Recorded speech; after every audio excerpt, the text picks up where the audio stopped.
At a literary evening, young aristocrats listened to aspiring poets with enthusiasm. One of them couldn't help but notice the main heroine. Baroness Eleanor Morris, known in aristocratic circles as a writer, often attended such events. Right now, she sat jotting down ideas for a book in plain view. A rival who took notice of this attempted to verbally slight the girl, clearly envious of her fame. The main heroine was no ordinary beauty. Instead of allowing herself to be humiliated in front of the audience, she cleverly portrayed the rival in a negative light by staining her dress with desserts. Surprisingly, no one intervened for the instigator or offered help. However, when the young widow of the Baron asked for assistance, a crowd immediately gathered, eager to please the incomparable writer. She played the audience masterfully, an astonishing lady with refined manners and demeanor. Soon enough, the girl rushed to humiliate the rival in front of everyone as well. Ruining her dress didn't seem enough. She informed the assembled guests that the rival lacked the experience to write love stories. Naturally, this greatly angered the opponent. But Madame Eleanor had an explanation for her arguments too. She pointed out the behavior of the crowd just moments ago, where none of the men even attempted to help the rival. As a horde of admirers flocked to the Baroness, it became evident that she possessed significant experience in human relationships. Now, she decided to present her new, genuine love story. A bit later, as the event was winding down, the girl met with her personal assistant. Both praised each other, then headed home together. Certainly, the behavior of the red-haired beauty was at times cruel and categorical, but it wasn't always like that. The previous version of the girl was drastically different. Earlier, she lived in the Republic of Korea and worked as an unknown but kind editor for a fashion magazine. Now, for the past 5 years, she has been living in her favorite novel from her previous life, inhabiting the body of Baroness, who was one of the minor characters in the book. In her first life, the girl often reread this novel and was enthralled by it. However, her character was hardly mentioned, and all that was known about her was the tragic fate of being a widow. Baroness Eleanor Morris's husband was a terrible person and died of syphilis in prison, which brought heavy thorns of misfortune upon the beauty. The red-haired woman endured a true hell on earth and, afterwards, taking herself in hand, managed to achieve what she can be proud of now. She wrote novels tirelessly, which eventually led to great popularity and financial prosperity. Moreover, she became a true queen of text, as other writers were compelled to adapt to her style and incorporate its key features, all for the sake of recognition. On that very night, the Baroness's attendant noticed a arrived letter. To the aristocrat's surprise, it came from the main power center of the empire, Duke Calabria. The main heroine lived happily, having achieved everything on her own and actively avoiding men as unnecessary troubles along the way. That was until the arrival of the letter. In the Haskader Empire, there wasn't a person unaware of the main force of the country in the guise of the Duke. His might and fame outstripped all other rumors about him. The red-haired beauty received a letter from such a renowned person not without reason. In it, the man requested assistance for his son's romantic endeavors. A few days prior, at the sender's residence, a conversation took place between the concerned father and his subordinate,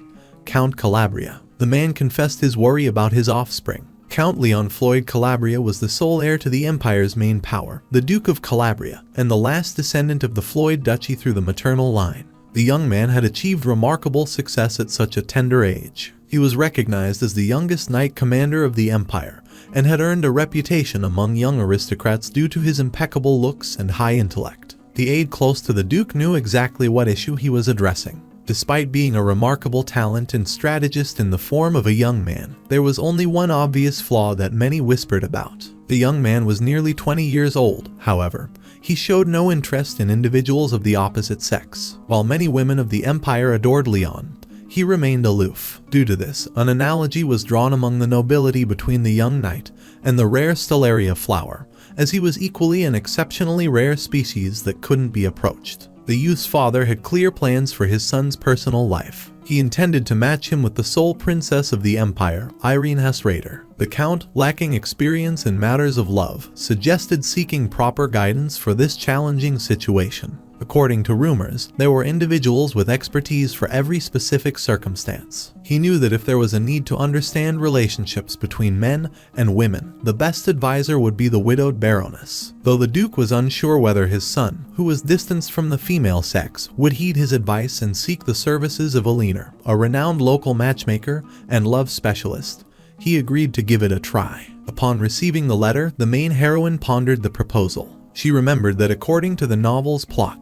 the impenetrable knight would inevitably entrust his affairs to a specialist in matters of love. The girl realized that inadvertently she had become the person in question, thanks to rumors about her secret skill in matchmaking young aristocrats. In the novel itself, the central part of the plot revolved around the story of the main characters. The empire's sole princess was hopelessly in love with the country's best knight. Despite all her efforts, the youth remained unapproachable like the rocky flower. Consequently, the girl devised a plan. Irene pretended that she had spent a night with Leon. As the Duke's only son carried a strong sense of responsibility, he couldn't leave the main heroine of the plot alone after the supposed intimacy. Hence, he proposed to her. The red-haired beauty was well aware that this couple would come together without her intervention, but she decided not to miss the opportunity to falsely earn money and fame. Madame Alina resolved to publish her novel on this subject right after the events took place. She believed it would undoubtedly bring her widespread recognition and wealth. For this reason, she agreed to the proposal of the empire's main authority. Upon arriving at the Duke's residence, the girl received instructions from the man's assistant.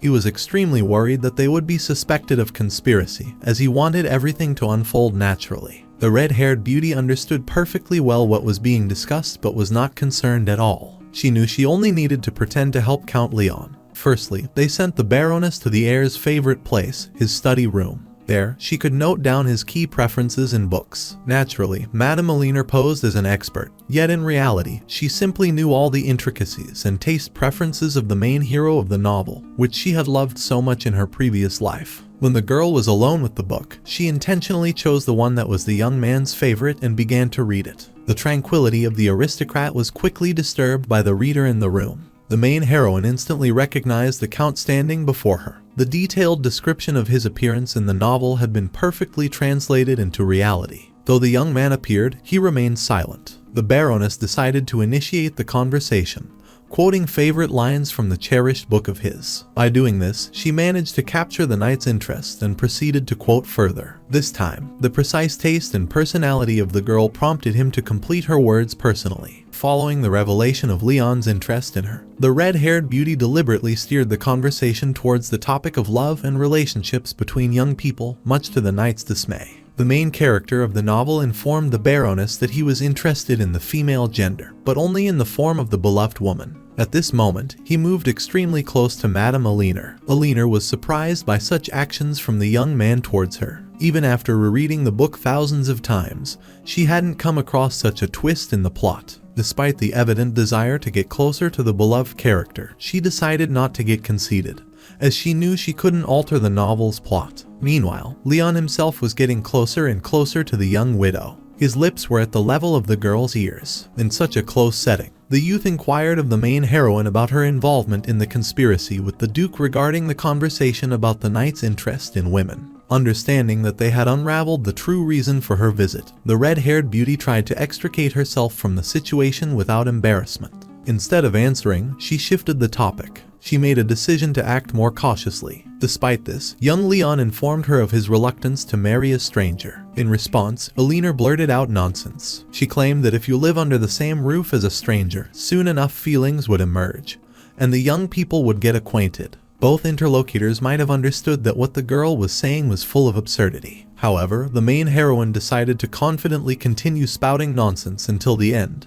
to maintain her recognized persona. The knight shared his principle of not trusting things said but untested in practice. In turn, the Baroness proposed testing this principle. She didn't even realize that she would become the chosen female subject for this test. The young man's persistence quickly allowed her to recognize this detail. The Count argued his decision, stating that theory is best tested with the person who proposed it. Despite the red-haired beauty's attempts to reject the proposal through various means, she couldn't escape it. The main heroine reluctantly agreed to go along with it. However, before testing the theory, she asked the young man to put his hands behind his back. Soon, the aristocrat bound him with ribbons. The Baroness understood that she usually avoids close interaction with men, but specifically for the sake of the main hero of the story, she decided to make an exception. Due to her actions, the bound young man visibly became nervous and embarrassed in front of the widow, which seemed endearing to her. Removing a ribbon from the knight's shirt, the main heroine blindfolded him as well, depriving him of the ability to touch her or see. Now, facing the unarmed and vulnerable young man alone, the red-haired beauty contemplated what to do with Leon. As the main heroine scrutinized the youth across from her, she couldn't help but notice his perfectly built body and the adorable embarrassment he displayed at that moment. Soon, the knight asked the aristocrat to approach him, explaining that he felt uncomfortable in the blindfolded position. She complied. Once the Baroness found herself at the shortest distance in front of the young man, she felt awkward. Her affection for the main hero of the novel was boundless, making it difficult to restrain herself from being near him. The Count was pleased with the submissive compliance to his request. He then executed his secretly planned move. Being a formidable warrior, the knight could easily free his immobilized hands. In the next instant, he brought the girl down to the ground beneath him. The young widow was stunned by this turn of events. However, she wasn't afraid of Leon at all. For this reason, the young man, who had previously been distant from all women, suddenly kissed her. This unexpected closeness was interrupted by an equally spontaneous arrival of an estate servant. He knocked on the door and announced that dinner was ready. The sole heir of the duchy responded to his servant with threats, ordering him not to approach the study room. Otherwise, severe consequences would await anyone. To prevent anyone from disturbing the young couple, the knight expressed his desire to move to his private chambers. By a fortunate coincidence, these chambers happened to be right next to the exit of that room. Madame Alina was taken aback as she had not planned to get close to the main hero of the novel in this manner. However, she couldn't resist her own desire and responded to the kiss. Meanwhile, the carriage of the unremarkable aristocrat arrived at the imperial palace. Biancasta hurried to greet Princess Irene. The princess feigned extreme delight at seeing her quiet friend and informed her that everyone was already gathering to choose outfits for the upcoming birthday celebration. The capital of the mighty Haskader Empire was the beautiful city of Felicity. It served as the global center of power and authority for the country, annually attracting thousands of tourists. Soon, a grand celebration was set to take place in honor of the sole princess's birthday. As a result, the city's population had swelled beyond its usual numbers. The young descendant of the Weiss lineage arrived to meet her so-called friend, Irene Haskader. She hurried to show off the dresses she had selected for her guests at the event. Most of the young aristocratic ladies, close associates of the main heroine in the story, were delighted by the marvelous designs of the dresses. Irene spared no expense in choosing the best for everyone. In this way, Irene maintained her image as an incredibly kind heiress of the country. At her event, she not only gave gifts to others but also chose outfits for others at a level consistent with her own. The young gossipers couldn't help but notice the efforts of the princess. They speculated that it was all because her beloved knight was supposed to appear at the celebration ceremony. And so it was. Unexpectedly, the main heroine of the story turned her attention to her friend and sought advice from the unremarkable lady, Biancasta. Biancasta hesitated in her response, speaking her mind, which led to a torrent of disapproval from the other aristocratic ladies. Her words were perceived as excessively harsh. Due to this, the aforementioned friend of the princess hurriedly left the company of the others. Alone, she collapsed to the floor, overwhelmed with emotions. The unremarkable lady felt oppressed in the midst of such a hypocritical company of noble women. 3 years had passed since the sole princess of the country had supposedly accidentally confessed her romantic feelings for the great knight. All the girls close to her were enamored of him. However, not a single aristocratic lady dared to openly declare her feelings to the young man during all this time. His grand status implied that they were not his equals. After the princess had revealed her desire to be with Count Leon, there remained no chance for anyone else to voice their attraction to him.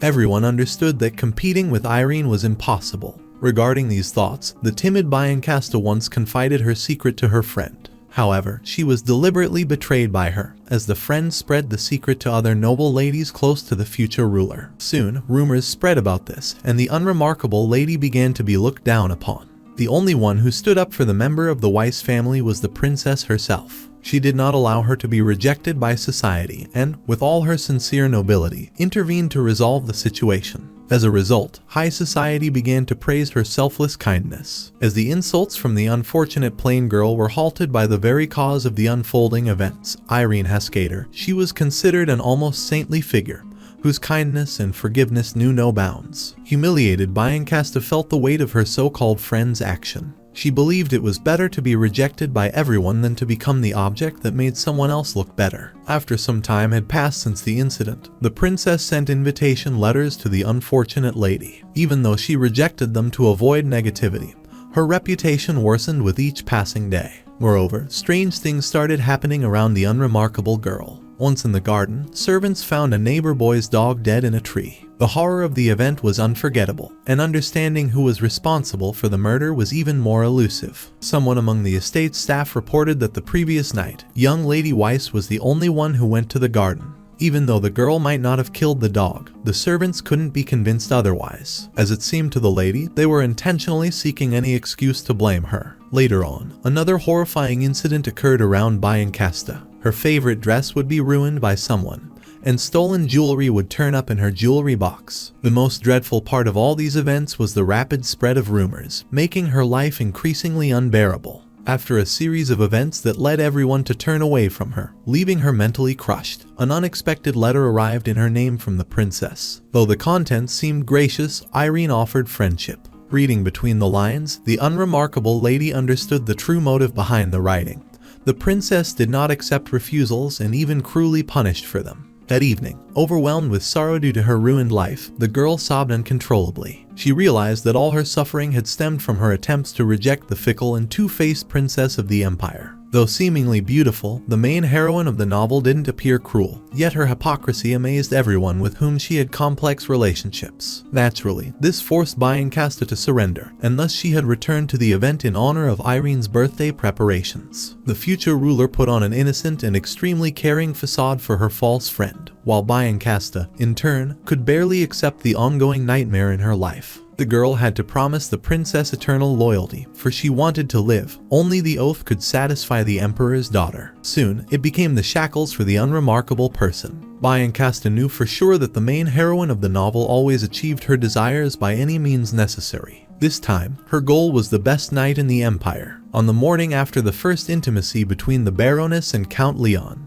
he woke up alone. She had secretly left the rooms in the mansion altogether. Thinking about the girl, the novel's main hero recalled his first encounter with her 2 years ago. The young knight had been compelled to attend one of the events by force. There, a thoroughly bored young man accidentally met a crying girl in the garden. At the time, he didn't know who she was or why she was so sad. However, the beauty of the Baroness alone captivated him. A single gaze at the serious, albeit young, face of the red-haired beauty made the Count's heart flutter with emotions. That night, he fell in love for the first time. Shortly after, the heir of Calabria, the Duke's estate, learned details about the lovely stranger from his friend. He heard that the young girl had been ridiculed due to her deceased husband's imprisonment, and attempts were made to match her with an elderly man. Upon learning the reasons behind the young Baroness's suffering, the Count couldn't believe the weight of her fate. On that day, he managed to learn her name, Eleanor Morris. After some time, the young man desired to meet the girl. However, due to her widow status, he couldn't afford to openly court her. Everything changed after a few months. The Baroness became a distinguished writer known to every aristocrat in the empire. Yet now, summoning the moral courage to approach her and introduce himself to Leona was a challenge he couldn't muster. When the young man had lost all hope of conquering his beloved, he unexpectedly found her in his study, reading his favorite work and quoting cherished lines. Due to an excess of positive emotions,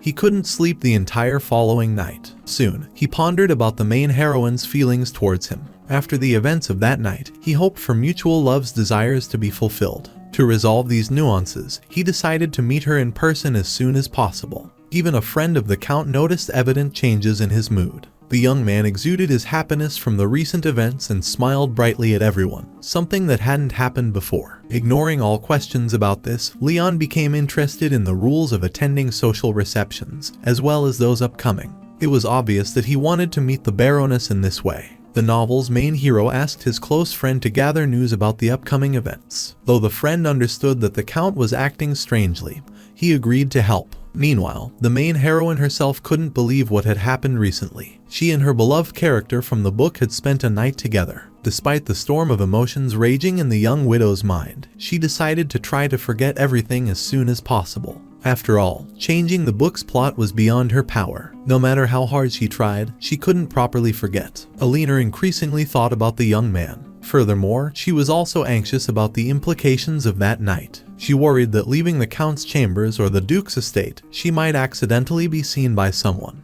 After a moment of contemplation, the main heroine realized that there was really no need to worry. Even if someone had seen them, they wouldn't be able to prove anything. The social status of the young individuals was drastically different. However, if, for some reason, someone believed in such rumors, the girl would face significant problems. Her rivals who admired the knight would undoubtedly try to bribe her. In the end, the red-haired beauty decided to dismiss all troubling thoughts, as she was convinced that she would never encounter the young man again. During her reflections, she noticed something strange about the events of the previous night. Leon somehow knew her name, even though she hadn't mentioned it. Gazing at the round moon, the girl realized that tomorrow would mark a crucial moment in the novel. At the princess's birthday ceremony, the knight would spend the night with Irene and, thanks to deception, propose in the morning. Only after pondering this, the main heroine finally let go of thoughts about the novel's main hero and focused on her own life. She needed to prepare for another event. Since lower-ranking nobility like the Baroness were not invited to the princess's birthday, aristocrats of a similar rank held their own events on that day. Alina planned to attend one of these gatherings. For the young widow, it was an opportunity to increase her significance in society and, additionally, escape the burden of the deceased baron's mother, who strongly desired the return of the writer to the family estate. In no time, the red-haired beauty was already showcasing her new attire at the celebration. No one could take their eyes off her. Unexpectedly, all the guests' attention shifted to the young man who entered the pavilion. A crowd of notable individuals had gathered to catch a glimpse of the distinguished aristocrat. No one could believe that the sole heir of the Duchy of Calabria, Count Leon, had appeared at such a low-profile event instead of attending the princess's birthday at the palace. At the same time, the Duke of Calabria himself was extremely angered by the news that his son had refused to attend the country's main event. The estate servants were ordered to forcibly bring the count out of his chambers and take him to the celebratory ceremony. The father was convinced that the young man had once again secluded himself in his room. However, to the Duke's astonishment, he learned that his son had donned his finest attire and set off alone for a different event. The man's anger knew no bounds. He completely failed to understand his son's motives and could not forgive his attempt to offend the empire's princess in such a manner. For this reason, he ordered that Leon be found and brought back at any cost. Meanwhile, the main heroine herself was in a state of bewilderment and confusion.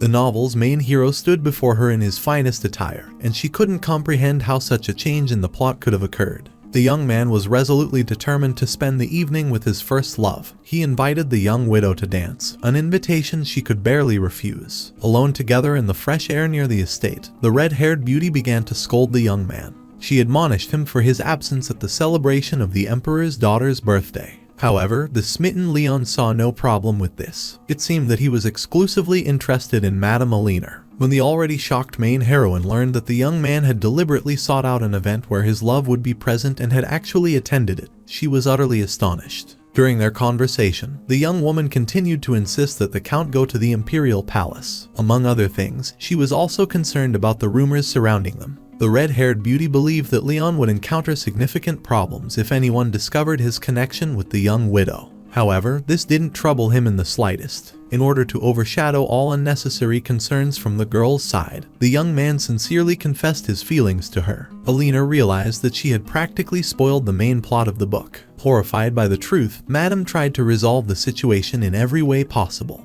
For this reason, she was forced to lie about not actually liking the book she had quoted in their recent meeting. Although this was a lie, the agitated writer attempted to rectify the unfolding situation within the plot. Her next attempt to deter the young man's interest in her involved demanding money. The Baroness began to ostentatiously extort large sums of money for interacting with her, hoping it would shatter the Count's sympathy, and he would leave her. She was mistaken. The smitten young man was willing to do anything to stay by his love's side. This news devastated the main heroine completely. The sole heir of the Duchy of Calabria did indeed intend to leave Madame Alina's company, but only in order to return shortly with the money. Naturally, the girl did not expect such a reaction to her words. She couldn't believe that the novel's main hero could be so spiteless. Throughout the ongoing dispute, the young widow openly spoke of her presumed desire to fleece the lovesick count. He, it seemed, had no objection to such an arrangement. The young man promised to resort to crime and start stealing money from others for the sake of Alina's whims if necessary. The girl horrifiedly envisioned this scenario. Soon, the playful debates about such a nightmare between the two young individuals ceased. With a serious demeanor, the Count informed his beloved of his desire to give her all the dresses in the world.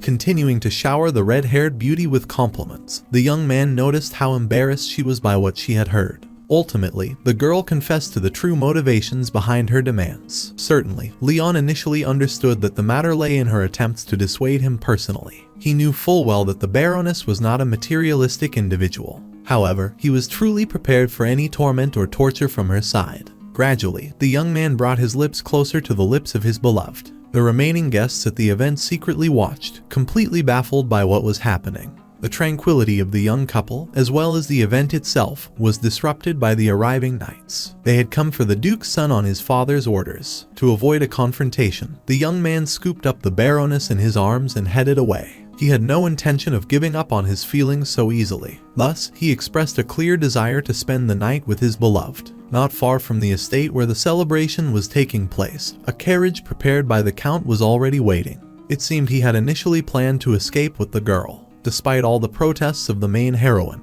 the knight continued to insist that they spend this night together. The red-haired beauty couldn't help but inquire about the reasons. The young man honestly shared that he considered this night to be special and had long dreamed of spending it with the one he loves. Unexpectedly, before setting off, Leon inquired about the existence of any affection the Baroness might have for him. He was confident that after spending the night together, the flutter in her heart would be undeniable. In response, the young widow noticeably hesitated and averted her embarrassed gaze. Even though she couldn't answer with words, the young man understood everything. In the next moment, the young couple set off on their journey. During the ride, the Count revealed the reasons why this night was significant. Back in his early childhood, a fortune teller had predicted his future. In that prophecy, there was a mention of this night, along with the fact that the girl he spends it with would become his beloved forever. The main heroine was unaware of this particular detail from the life of her beloved character, as it was not mentioned in the book. However, she was certain that the prophecy would have come true if everything had gone according to the book's plot. Next, Count Leon once again expressed his genuine feelings to the Baroness and also showed his understanding of the fact that her feelings might differ from his own.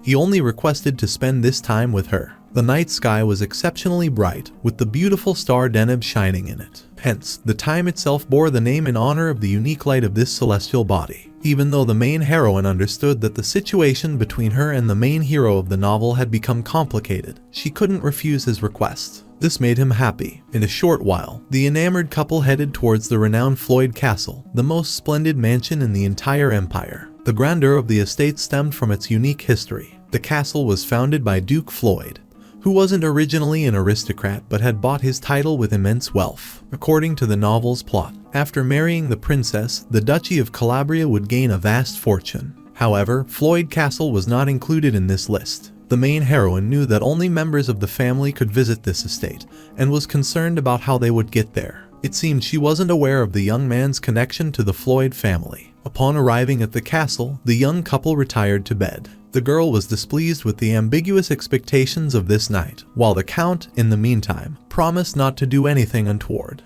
This time, the young widow decided to employ the same method as before. She tied the knight's hands with a ribbon. Although the young man could have undone it in an instant, the red-haired beauty set a condition. If the knot she tied would be different in the morning, she would decline any further encounters with Leon. Meanwhile, in the palace, the aristocrats conversed amongst themselves. The head of the West, Duke Lowen, engaged in a conversation without much decorum with the head of the East, Minaj Avrot. During their discussion, it became known that the man was far from pleased with being compelled to attend the celebration of Princess Irene's birthday, as he despised the close associate of Emperor Calabria. The woman, on the other hand, attempted to alleviate the dull evening by engaging in conversation with this individual. Thus, she subtly shared information about the Duke himself, portraying him as behaving akin to a subservient hound of the ruler. A third leader joined the conversation, Arthur Bormio, the ruler of the Southern Duchy. He too was keen to glean extraordinary information about Calabria. Avrot informed the other leaders of the country's territories that the sole heir of the empire's main power, the Duchy of Calabria,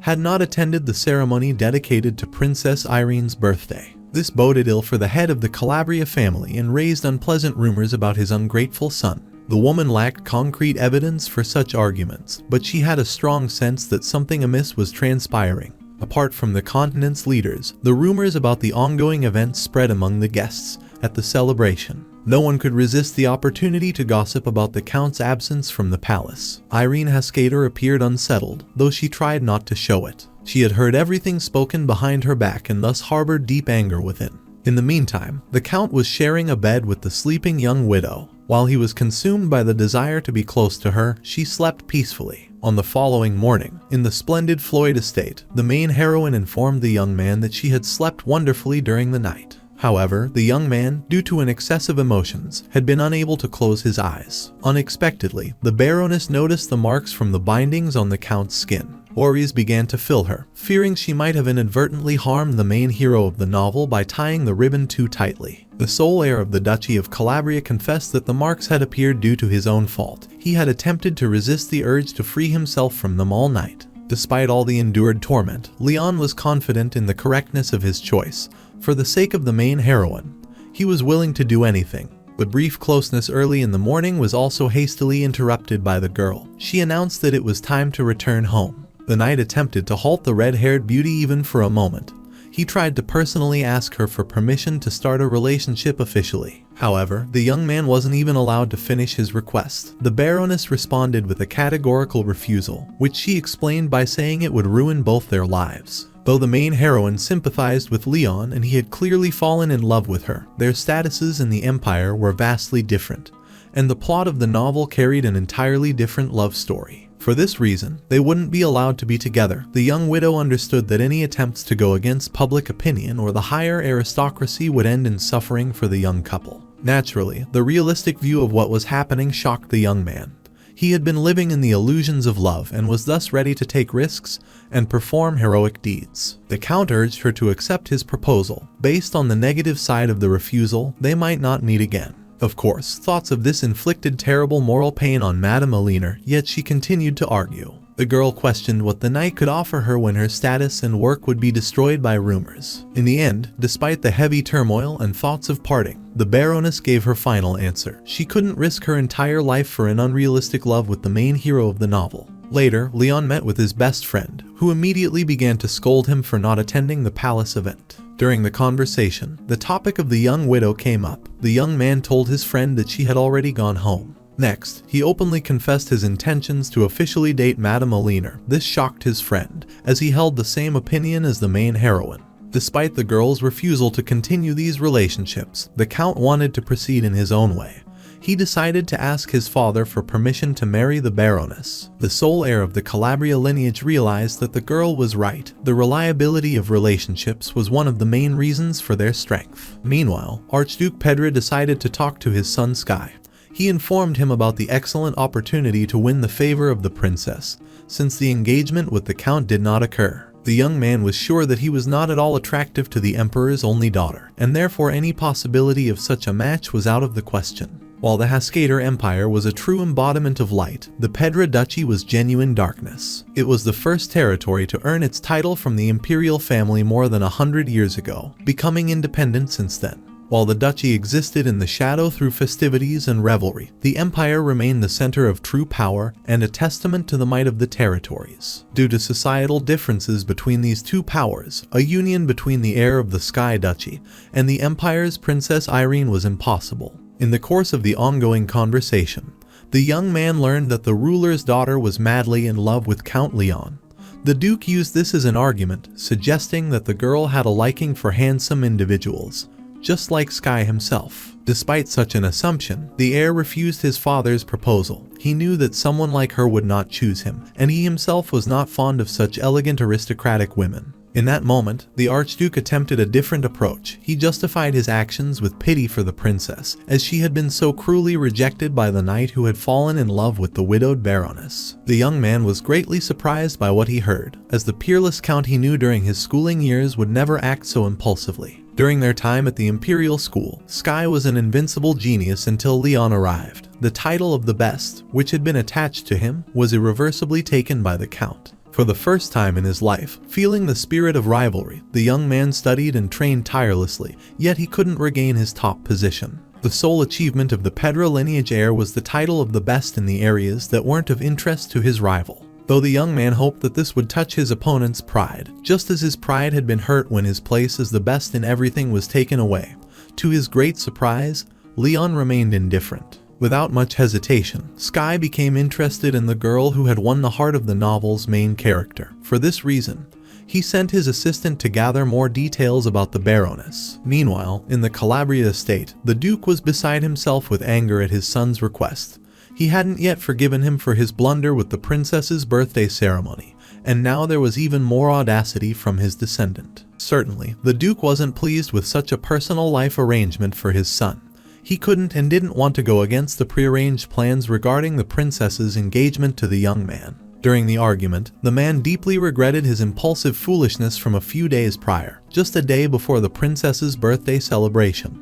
He had a conversation with her. In that conversation, the Duke deliberately focused on the visual aspect of the young couple he had constructed in his mind.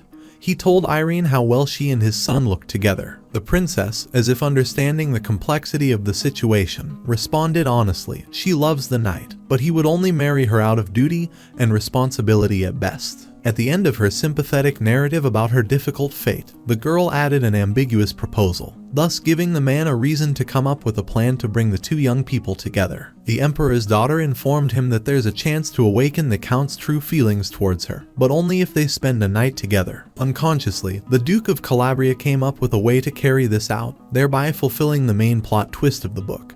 He decided to drug his son and place him in the princess's chamber on the day of the ceremony. However, the young man didn't show up, and the whole plan wasn't executed. Because of this, the idea of the count marrying the young widow angered the man even more. Though the Duke urged his son to marry, explaining it as societal expectations, the young man didn't want to succumb to others' desires. He decided to pursue his own life plans. Leon remained steadfast. He was certain he would only marry a woman he truly loves. The father tried every way to reason with the enamored youth, since attempting to invoke a sense of duty to society didn't work. He took a different approach, threatening the duchy with potential harm. In other words, the Duke aimed to coerce the count into a political marriage. He explained that he had once made a similar choice himself and there was nothing terrible about it for both parties. However, the young man had a different perspective. He knew that his mother had left the family and returned to her native duchy of Floyd immediately after giving birth to the heir. This situation demonstrated the complexity of relationships in such cases. Realizing that even this approach wasn't affecting his son, the man attempted to explain that if such plans were violated, Madame Alina would suffer as well. The princess would imprison her in the dungeon. The knight operated with the fact that he was capable of freeing innocent prisoners due to his position as the military commander of the empire. When the father attempted to say that the girl could be accused of treason against the country, he grew darker. Leon informed his opponent of his readiness to start a rebellion against the imperial family and wage war if necessary to defend his beloved's honor. The bewildered Duke didn't know what to say. In the end, the count made the decision to leave his father's house until his opinion was taken into account. Although the man ordered the guards to seize his son, no one succeeded. The grief-stricken father, driven to madness, deeply regretted having called upon the Baroness for help earlier. He decided to ruin the main heroine's life in order to naturally extinguish the young man's interest in her. For this reason, Duke Calabria issued a decree that any family collaborating or in any way communicating with the madam would become an enemy of the duchy. Finally, the red-haired beauty returned to her ancestral estate. Her personal servant was overjoyed to see her, as she had gone missing. Naturally, the first thing the girl did was to learn all the news about what had happened. From the servant, she learned that most of the rumors were about her and the count. Furthermore, the young widow also learned about the angry Duke's order. She realized that it was likely the end of her carefully built career, as no family would want to associate with her after the man's threats. The girl's surprise was immense when she found out she was mistaken. Many aristocratic families, on the contrary, had sent invitations to events for the madam, going against the order. It seemed that nobody cared about the duchy's opinion on the situation. Moreover, if he was so concerned about the main heroine,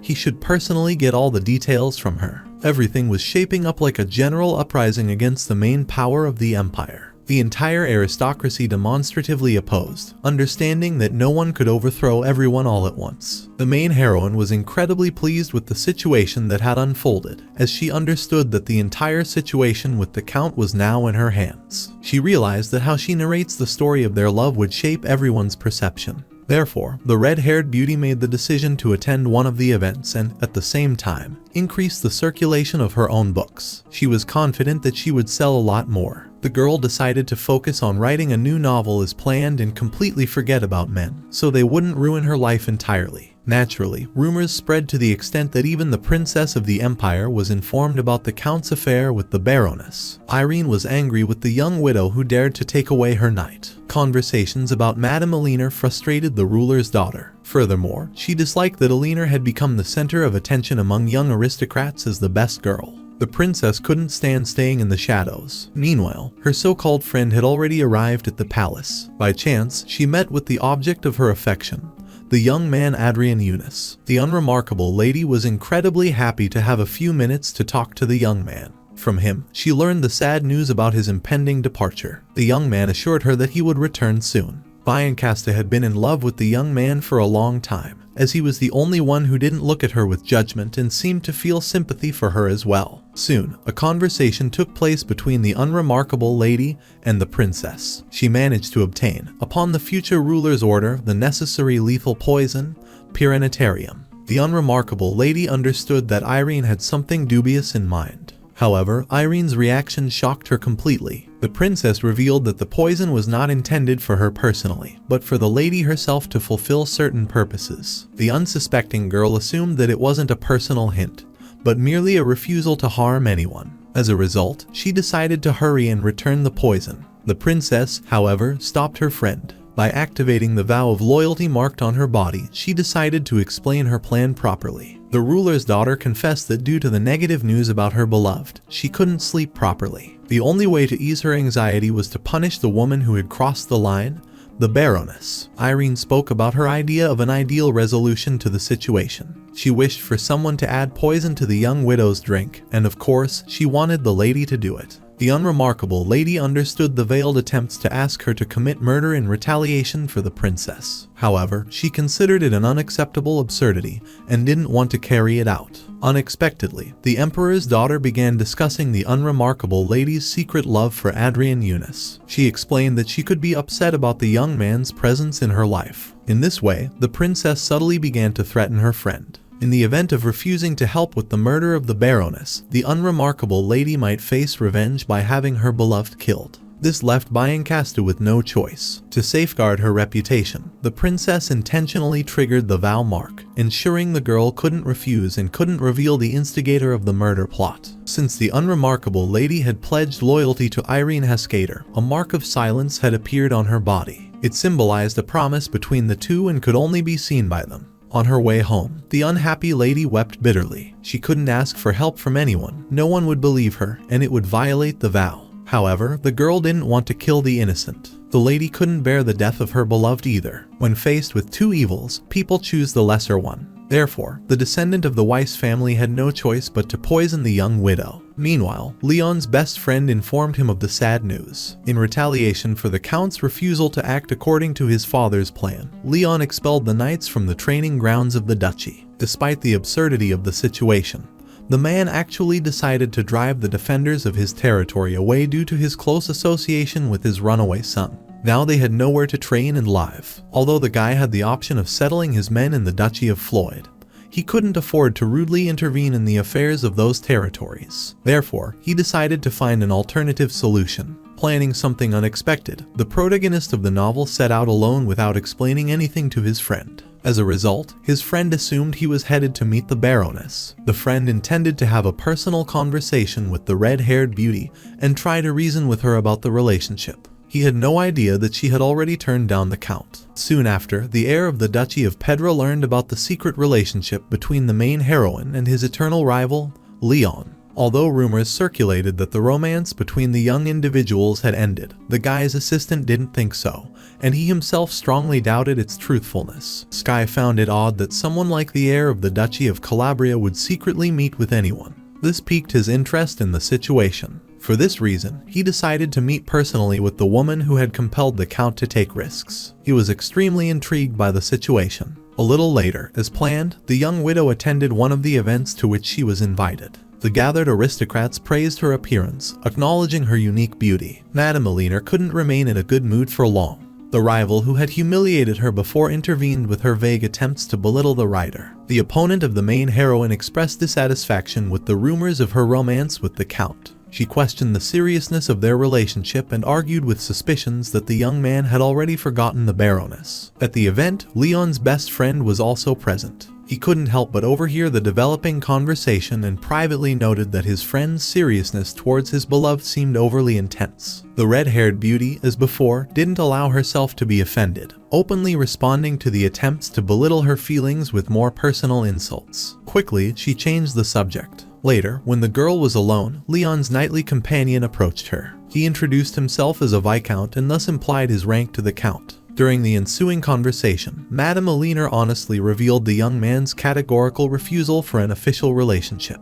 This gave her friend an understanding that the Baroness had a realistic view of the situation. Unexpectedly, the peace of the two was disturbed by the arrival of the heir of the Duchy of Pedra. He expressed a desire to converse with the main heroine. Although the young man was undoubtedly handsome and charming, the Baroness knew she had to be cautious around him, as his gaze carried predatory traits. Left alone with Sky, she learned the true reasons behind their meeting: his interest in the situation with the Count. While the young widow honestly admitted that she had indeed been the object of Leon's affection, and that now, naturally, he was more interested in the red-haired beauty herself, their close interaction continued. The uninvited guests proposed spending the night together with the main heroine. She planned to refuse such an audacious proposition, but their conversation was interrupted. The situation was intervened by the plain lady who had also come to the celebration. Just as it had been arranged by the princess, she brought a glass of wine and poison for the Baroness, lying that she was a fan of her books. It was with her supposed admiration for the Baroness's creativity that Blancasta justified her desire to offer the alcoholic beverage. Surprisingly, this raised no suspicions. Although the girl chose a favorable moment, approaching the red-haired beauty while she was away from the guests, Alina herself spoiled her assassination plan.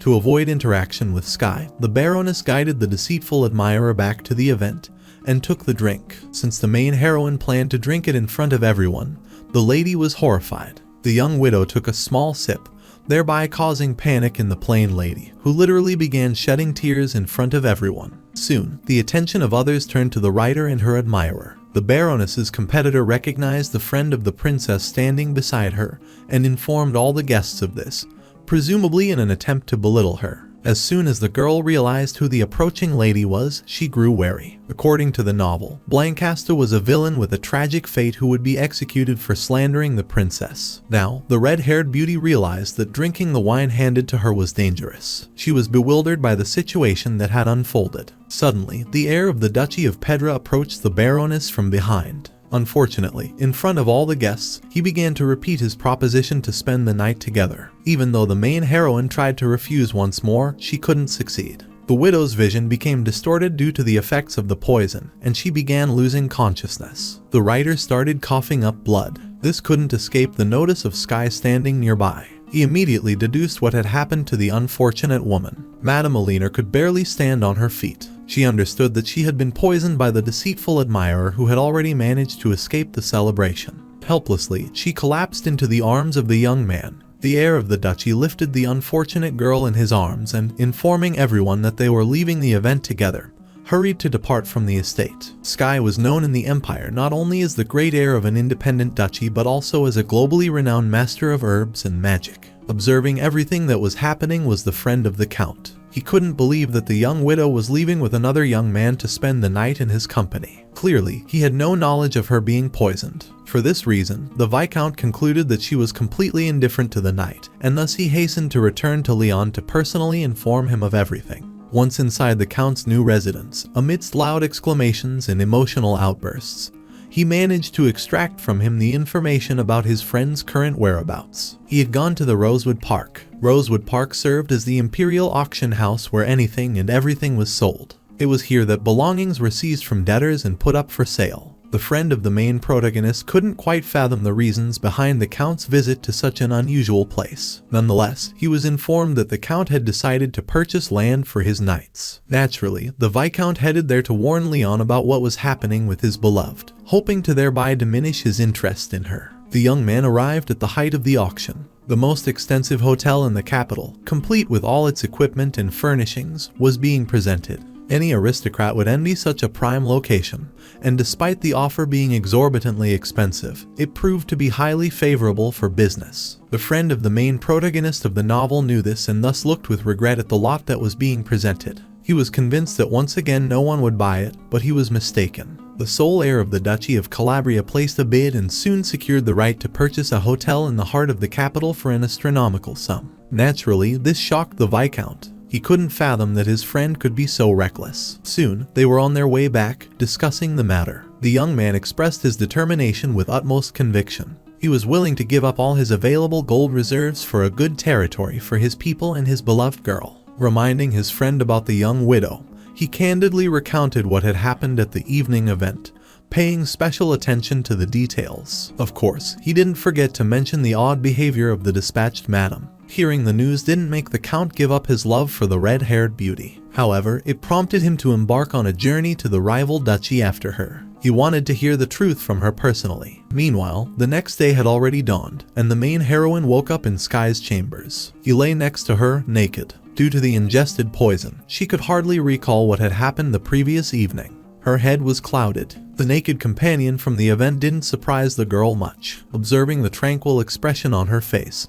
he merely heightened his interest in the young widow. Even in such a delicate situation, the main heroine knew how to respond to the Joker. She remained completely composed even in the face of the presumed closeness with him. Soon, the young man inquired about the beauty's knowledge of the pyranitarium poison, the very substance with which she had been poisoned. Naturally, she had absolutely no information about it. This poison was derived from special field flowers, thus it had a sweetish taste and no antidote. It was an exceedingly rare substance within the empire. Based on this, the young man made the assumption that the presumed assassin had meticulously prepared for the execution of his plan. Madame Aliner speculated that Sky had saved her. The young man hurried to refute these suspicions. Despite his well-known talent as an herbalist, he couldn't have orchestrated such an event. The widow survived only because she had consumed a single poisoned sip of wine. In addition to discussing serious matters, the heir of the duchy expressed his fondness for Aliner. He admitted that he dreamt of kissing her lips. The main heroine couldn't fathom the reasons behind the peculiar behavior of this unfamiliar individual. However, he justified his actions with the emergence of sympathy. The young widow wasn't naive and therefore didn't believe in such explanations. In passing, the young man mentioned that his interest had arisen due to rumors about her affair with the Count. The red-haired beauty took note of what she heard but swiftly shifted the conversation to a different topic. She was curious about the fate of the deceitful admirer who had poisoned her. The heir of the Duchy of Pedra informed her that he hadn't done anything to her, planning to listen to her proposal only after she had recovered. Similarly, Sky wanted compensation for what he called saving the Baroness's life, but again, only after some time had passed. Soon, when the young man was alone with his servant, he learned that an urgent meeting between the Emperor and the Duke of Calabria was scheduled to take place. It was evident that the reason for this meeting was the cancelled engagement between their children. During the conversation with his attendant, the herbalist also admitted that initially, his interest in the Baroness was solely due to being a rival of the Count. However, now he had developed genuine feelings for her. The girl was intelligent and unpredictable, a distinctive characteristic of the ideal type for the young man's affection. Similarly, the heir of the Duchy of Pedra ordered the protection of the red-haired beauty from presumed attacks by the assassin, a command that wasn't carried out properly, and also to warmly welcome the Count. Sky anticipated the satisfaction of witnessing the displeased expression on the face of the knight, Leon, who was fervently protective of everything related to his beloved. Thank you for watching the video. If you want me to make a continuation, write a comment of more than 4 words. And also subscribe to the channel so as not to miss new videos.